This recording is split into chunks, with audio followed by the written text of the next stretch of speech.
Šis stāsts būs diezgan bēdīgs, bet, jā, gribu tomēr pastāstīt.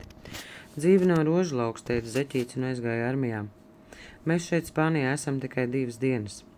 Puse no mūsu ģimenes ir šeit, otra puse palika mājās, jo kādam ir jāpieskata saimniecība, vistas, pīles, suņi, kaķi un kas tur vēl ne. Bet, ir viens bet. Jā, man ir pankūku mājiņa. Visi to zina, kas man seko, un šonakt mūsu pankūku mājiņa tika apciemota.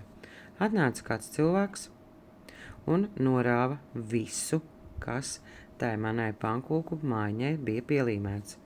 Visas reklāmas, visas bildītes, visas kartītes un ļoti, ļoti dārgu priekš manis reklāmas baneri. Mums ir tādi ieraksti no mūsu kameras. Ir jau izlikts Facebookā visādi video, lai palīdzētu atpazīt šo cilvēku, ceru arī uz jūsu palīdzību. Protams, ko es daru? Momentāli rakstu policijai.